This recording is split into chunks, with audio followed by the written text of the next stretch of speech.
What up, folks? This is Harmsy, back in the sound box, out of costume, eating a waffle. Let's get this thing going. Now that I got Midnight Munchies out of the way, I need to go ahead and attempt to bend this using this steamer and this plastic drop cloth, as well as this table that you see right here. So, in case you haven't figured out just yet, the reason I am out of my customary costume is because it's already a little bit warm and a little bit muggy in this basement, recording studio, as it is. And with this guy, I'm only going to be making that worse, and I do not want to be wearing long sleeves for that.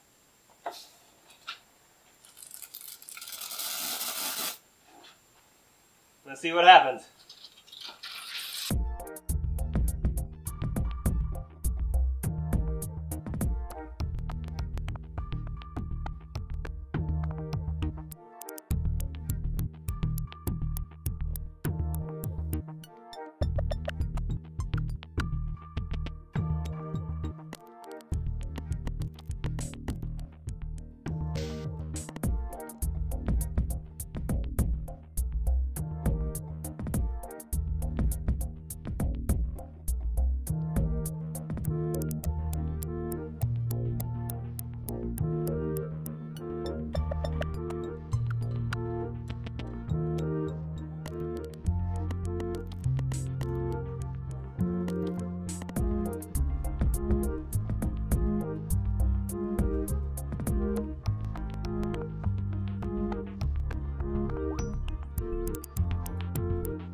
Alright, well, I don't want to risk forcing it any further, so what I'm going to do is I'm going to leave it like this, let it cool down, get the plastic off, let it dry off, and then we'll see how it looks tomorrow when I will have some more plastic for my 3D printer and not have quite as much humidity in the basement to mess up that plastic. Alrighty, it is the next day. The weather down here is just lovely, and the bend on my stick is less than stellar, but that's okay, I can try again. I didn't break it, and as I've learned from watching many Alex Steele videos, failing is learning, and this is only a moderate failure, so I've still got quite a bit of learning that I can be doing. Chewed on my words there. I've still got a lot of learning that can be done on this thing before I have to throw it away. Now, I'm not going to be making another attempt to bend this just yet because I've got a couple of other things I need to do. I have just received a shipment from my favorite online shopping place. I got myself a roll of bright green PLA, so I need to clean out the extruder with this other bit of filament, some sort of cleaning filament. And also, I've got a pack of razor blades. And what I'm going to do for my first print on this thing is attempt to make the razor plane by Putty-Zip. Username is up here on Thingiverse, and I'm going to be using that to finish up this guy once I get it bent all the way, because I need a small maneuverable plane such as the razor plane by this guy. Okay, so before I can put this PLA into the 3D printer, I need to clean out the ABS that's still in the nozzle. And from what I understand, to do that, all I gotta do is put some of this cleaning filament in, raise it to the temperature that the ABS would be, and then push it through until it comes clear, which it will be anyway because the old stuff was glow in the dark. That might be a little difficult to tell. But anyway, push it through until I think there's no ABS left in it. Then pull this stuff out of here, and then it should also melt at the lower PLA temperature, so it'll be just fine. So let's see how well it works. First we gotta preheat. Nozzle. Set target. Maximum.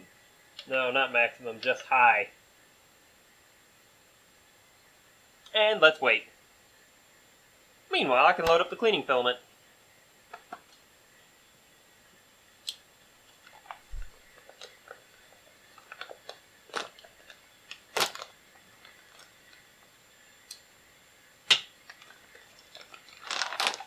Ah!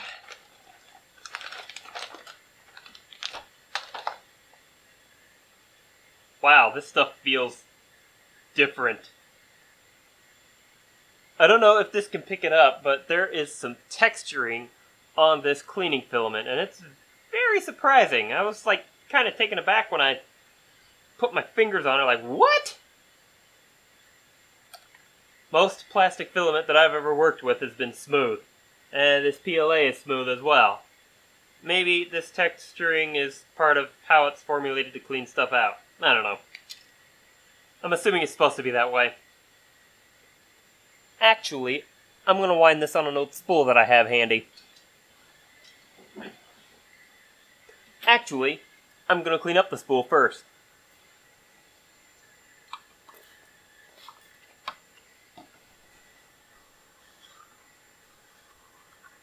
This thing actually heated up before I was done messing with this, so I'm just going to go ahead and run it right now and wind it after I'm done with it. So, let's go ahead and load it in, like so. Let's go to Move, Extruder, and I want to go, not that way, this way. Alrighty, the old filament is completely purged out of here, and I can go ahead and throw away that last bit of ABS that I've got hanging around. And the new stuff is in. So now what I gotta do is wait for the bed to heat up and then start printing the things that I need for the tool that I want. In the meantime, while I'm waiting for that, I'm gonna go ahead and start on the sanding drum. I almost forgot I need to adjust the start G-code so that I'm not grabbing onto this thing for dear life. Alright, so my plan with the sanding drum is to use this guy to get the radius off of here. I'm going to raise this up until this board here hits right there, and then that will be the smallest radius possible, and that's quite small, so I'm going to lower it down just a little and get the radius off of that, then trace it onto this guy, and then I'm going to cut one circle out, trace it out onto the other pieces of board and this board, because I'll get more than one circle out of it, and cut those out, stack them up until I get enough to make the full length, and then we'll go from there to the next step.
Remaking this guy is definitely going to be on the agenda.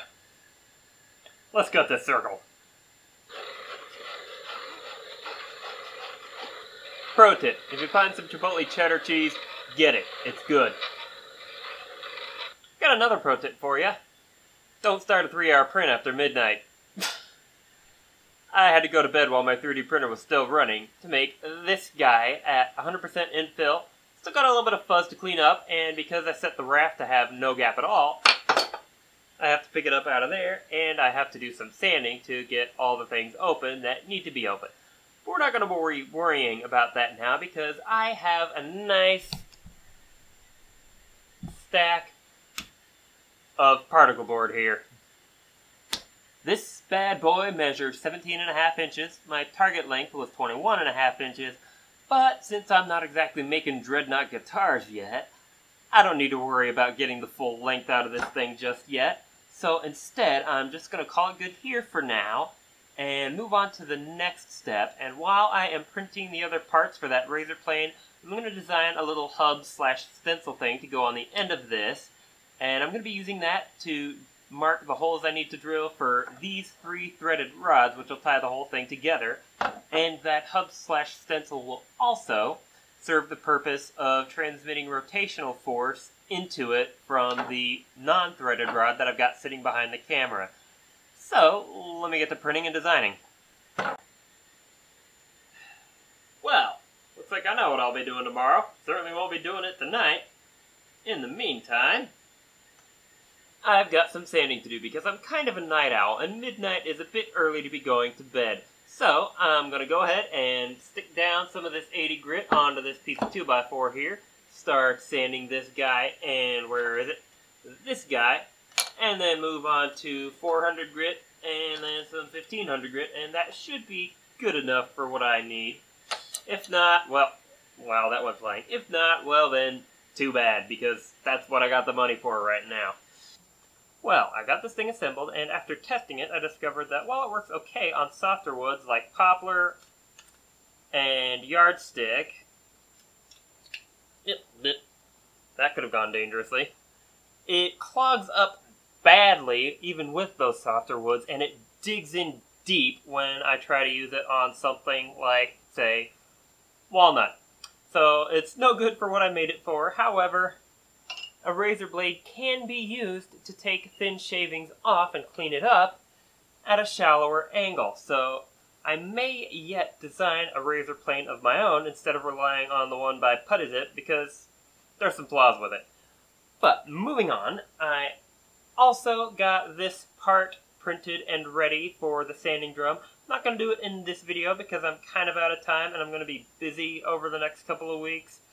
But I'll probably start next video with a montage that I record when I get spare time to do so over the next 2 weeks. But until then, I've got a little bit of cleaning up to do because, woo! Peace.